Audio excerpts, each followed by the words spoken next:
Welcome to Techstination. Joining us is Kevin Bourque, Vice President of Research and Development for Medical Devices at Abbott.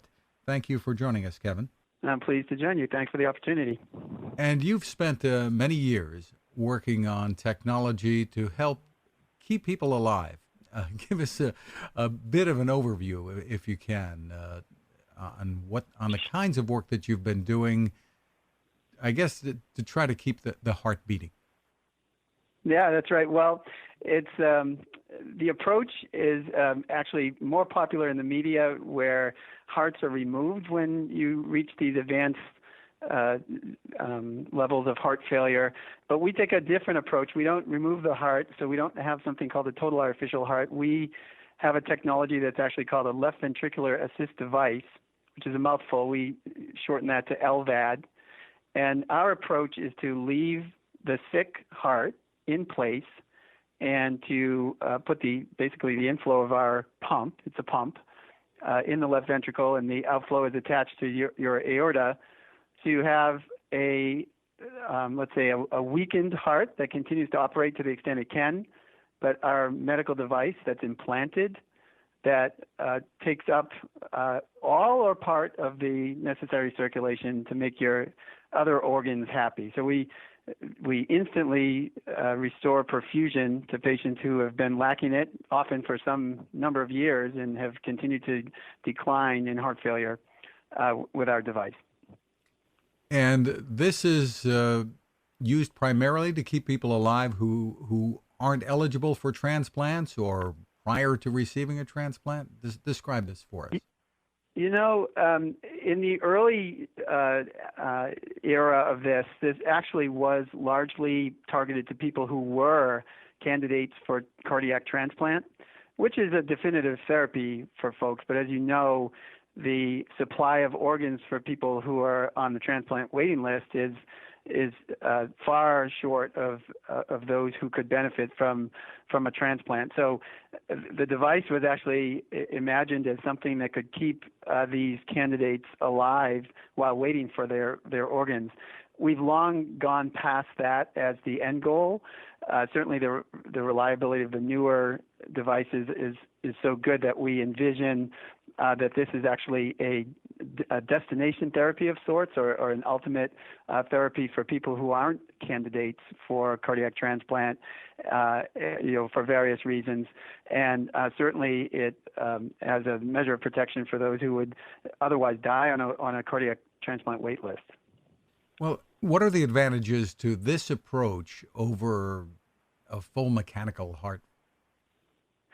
You know, I will say the caveat. I think there are some conditions where full replacement is necessary, but it's relatively rare.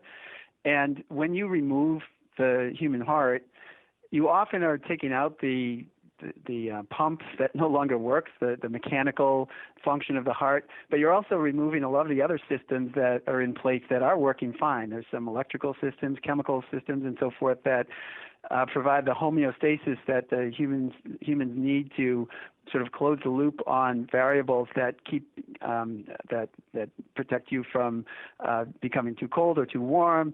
For when you're exercising or resting, the amount of perfusion you need changes, and all of these systems you just cut out if you take the human heart out. And we think it's a better strategy to leave the systems that are working in place and just substitute the function that's not working, which is often just mechanical pumping. And as I mentioned, it's an LVAD, so we often do the support on the left side of the heart, which is the systemic part of your circulation. The right side of your heart is responsible for your pulmonary circulation, and that can be an area of declining health as well. And there are potential mechanical solutions for that. But we're really going after the bulk of disease can be handled by just assisting the circulation on the left side.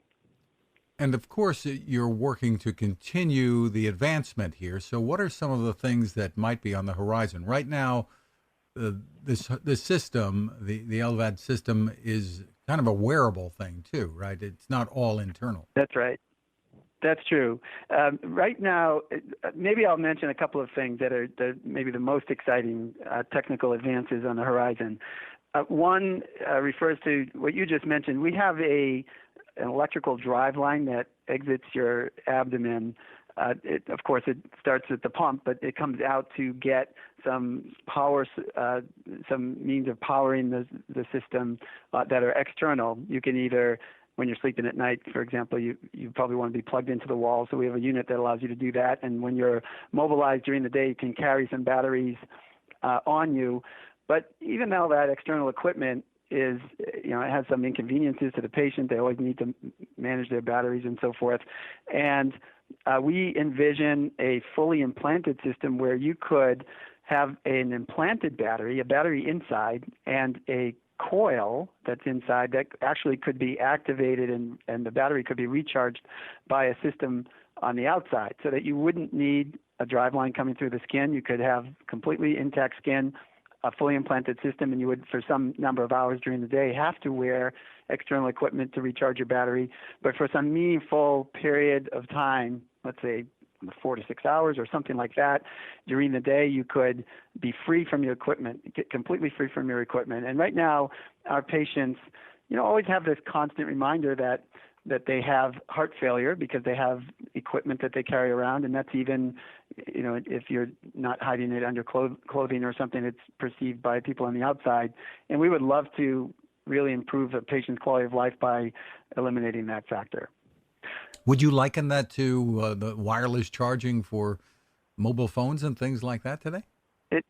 It really is exactly like that. The technology is not much more elaborate than that, but I can tell you the challenge is to make that a human system, an implantable system, are really there's a multitude of challenges.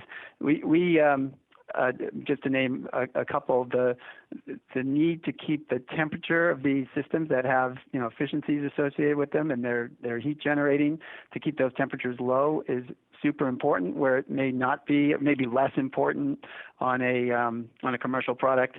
And even the fact that these are sort of deliberate antennas in a world full of other equipment, we have to really work hard to make sure that they're compatible with other equipment that you may be carrying around, like your cell phone, and that your cell phone in turn is compatible with our device and doesn't interfere with our device. So these are among the challenges for making that system work, but they're technologically quite similar to many of the other wireless charging systems that are becoming available. And how do patients today deal with situations like power failures if they need to be plugged in at night, for instance? We're very, one of the most important things we do is a risk management system that really takes into account when one thing goes wrong, when another thing goes wrong, and the third thing goes wrong. So we actually have backup batteries in most everything we have, and patients generally have about 24 hours or so if in an extended power outage to go find other power while their system continues to run without interruption. What led you to make this your life's work? Well, I'll say I was always interested in medicine, and but certainly I think personality-wise was suited to become an engineer. And I've kind of managed I spent my whole career in medical devices, and it really is the perfect match. I love to interact with our clinician customers. It's my favorite thing to do, and it's a way of sort of scratching the itch of a field I couldn't quite go into, but I came mighty close to it in engineering. So it's the best of both worlds. What's the biggest challenge you've faced today in making one of these devices that, like you said, would be fully implantable and not really visible and improve the quality of life? Well, there are technical challenges remaining. One of the aspects that we focus on for the most is the hemocompatibility, which is kind of a long word to explain the blood compatibility of our device. Because your blood courses through our device, we have to make sure that the shear stresses that we're exposing the blood to are low, that there's sufficient washing so you don't have static blood that would clot. So avoiding clotting, stroke, other factors that could adversely affect the patients is what we focus on the most. Then we turn to the patient's quality of life and some of the systems that I just described to you. So as we go forward, I think those remain the biggest challenge for us. One sort of exciting path that we're taking, we call it sort of our smart pump research path.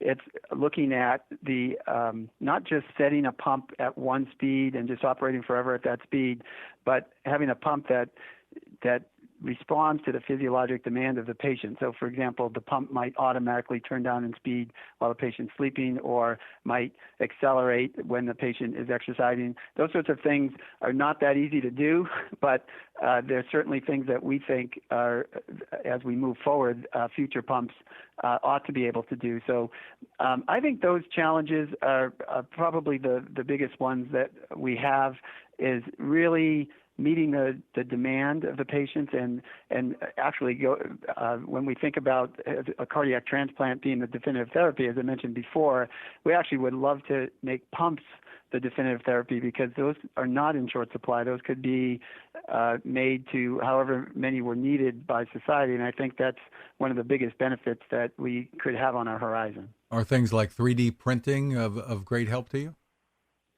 We have actually used in some interesting ways that type of technology in the past as well, especially as now advanced engineering materials can be done in 3D printing. Right now, that's not a production option for us, or at least we haven't utilized it yet, but I wouldn't rule that sort of thing out in the future. Very interesting. And you were talking about heart rates and being able to adjust, and more of us are all aware of our heart rates thanks to the smartwatches that we're wearing. We're seeing what our heart rates are all the time. Exactly. I think a lot of that technology that goes into your smartwatch could be integrated in some of our devices as well, and that is all under the same roof, the same heading as that smart pump series that I mentioned. Terrific. Where can people go to learn more about the work that you're doing? Well, certainly at the Abbott website, you can get information on us. We're in the heart failure tab at that website, and the HeartMate 3 is our flagship product right now. There are a lot of exciting results from a clinical trial for that HeartMate 3 device that might be of interest to our listeners. Terrific, and it's spelled Heart MATE 3. It's actually HeartMate, one word, and then the numeral 3. Terrific. Kevin Bourque, thank you so much for taking the time with us. It's a pleasure talking to you, Fred. Cooking with the power of the sun. Hi, I'm Fred Fishkin, here to tell you about the latest innovation from my friend Patrick Sherwin and his great team at GoSun Stove. The GoSun Fusion has arrived using the company's tried and true reflectors and a solar vacuum tube to get you cooking without the mess of charcoal, heavy propane tanks, or smoke. A really bright idea. And with an optional solar panel and battery storage and the ability to plug in at home or on the road, you really can use the GoSun Fusion to cook anytime and anywhere, day or night, rain or shine. I love what Patrick and his team are doing, and so will you. Want to learn more? Head to gosun.co to check out all of the company's products and innovations, and use the code Techstination to save 10%. That's gosun.co.